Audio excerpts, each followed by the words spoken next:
Radio J, la chronique de Jean-Claude Kupperminck, directeur de la bibliothèque de l'AIU, Alliance Israélite Universelle. Jean-Claude Kupperminck, bonjour. Bonjour Eva. Aujourd'hui, on parle de la lecture pour les jeunes. Alors, moi, vous m'apprenez quelque chose. Comment ça, à la bibliothèque de l'Alliance, on accueille des enfants aussi? Et oui, tout change.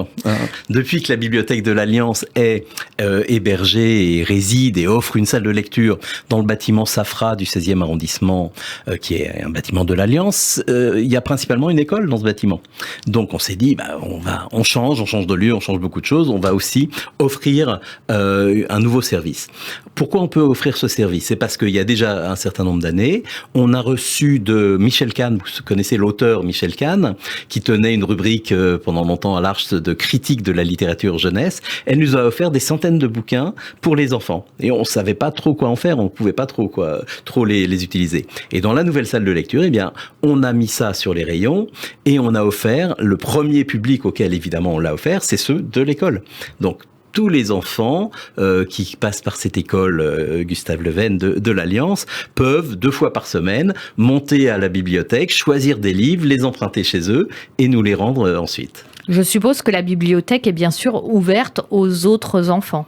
Oui, bien sûr. Alors, c'est ça qui peut être intéressant dans notre émission, c'est de faire savoir aux parents, aux instituteurs d'autres écoles, aux grands-parents, pourquoi pas, qui ont un moment à passer avec leurs enfants ou petits-enfants, qui peuvent très bien venir 6 bis rue Michel-Ange. Ils nous préviennent avant, ou ils nous appellent, ou ils nous envoient un mail à consultation@aiu.org, et à ce moment-là, ils pourront bénéficier de cette bibliothèque, s'inscrire. C'est formidable de voir les gamins plonger dans les livres et se mettre souvent à lire directement sur place avant d'emporter tous ces documents à la maison. Alors, est-ce qu'il y a une spécificité de catalogue dans cette bibliothèque qu'on ne retrouve pas dans les autres bibliothèques pour les jeunes enfants? C'est clairement une bibliothèque de culture juive.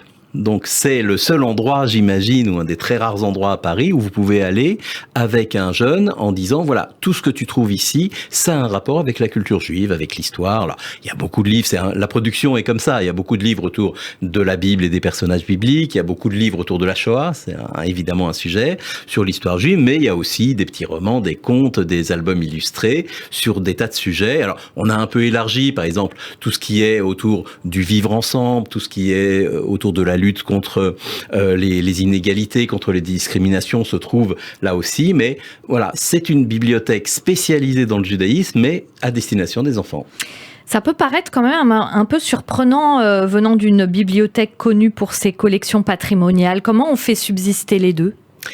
On a expérimenté. En fait, on a fait avec ce que nous donnait le destin, disons, de cette bibliothèque rénovée, et on s'est dit, il y a différents publics, et donc dans notre bibliothèque, on accueille toujours des chercheurs, on accueille toujours des gens qui viennent travailler sur des archives, sur des livres anciens, et puis on accueille aussi des visiteurs de la communauté ou plus largement, des généalogistes, etc. Et on accueille les enfants, et tous cohabitent. Quand on a des fois des enfants qui passent devant un chercheur, il n'est pas rare que le chercheur se distrait quelques minutes de son travail et montre aux enfants ce qu'il est en train de faire. Donc je pense que tout le monde peut en profiter. Alors la lecture pour la jeunesse, en ce moment, c'est un problème important puisque on parle beaucoup du problème des tablettes, etc. Créer cette bibliothèque, c'était aussi une façon pour vous de marquer quelque chose au niveau éducationnel, culturel par rapport à la jeunesse juive? Je crois que vous mettez le point sur quelque chose de vraiment important. Dans toutes les démarches de l'Alliance israélite en général, c'est d'abord une association d'éducation. Je crois qu'on essaye de mettre le texte et le livre au cœur de tous les dispositifs. Donc, avoir la bibliothèque de l'Alliance, donc la plus grande bibliothèque juive d'Europe, dans son réseau, si j'ose dire, pour l'Alliance, c'est un atout qu'elle se doit d'utiliser. Effectivement, toutes les activités qu'on peut faire pour mettre le livre en contact avec l'enfant et l'enfant en contact avec le livre, à mon avis, sont très bénéfiques. Est-ce que, en général, quand il y a des bibliothèques pour les jeunes, il y a aussi des jeux, il y a notamment des ludothèques, etc. Est-ce que vous envisagez ça aussi? On n'en est pas là encore, hein, puisque je dis c'est un peu expérimental. On n'a pas forcément les produits, disons, qui correspondent à ça, mais c'est une évolution qui pourrait se ressentir. Évidemment, on est limité aussi un peu par la place et on est limité aussi par ce multi-usage que j'évoquais tout à l'heure. Ça va être difficile d'accueillir des enfants en train de jouer et de chanter à côté des chercheurs. Donc, il faut qu'on trouve un modus vivendi qui satisfasse tout le monde.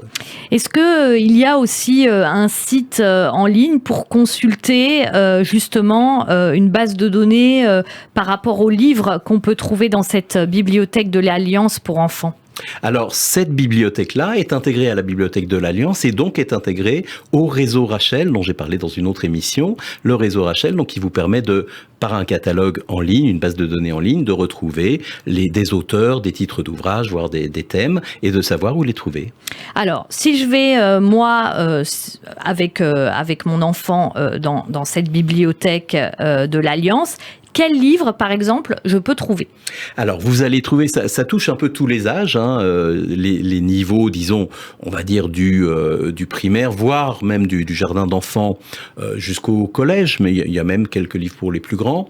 Vous avez des tout petits albums cartonnés, des fois avec très peu de mots. Vous avez des livres en hébreu aussi pour initier les enfants à l'hébreu. Vous avez des romans, bien sûr. Vous avez beaucoup de bandes dessinées, beaucoup de livres illustrés.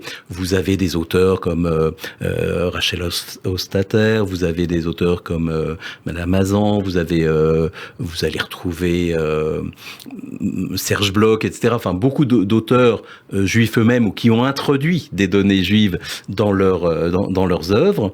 Et c'est ce regroupement-là qui fait la particularité de cette bibliothèque.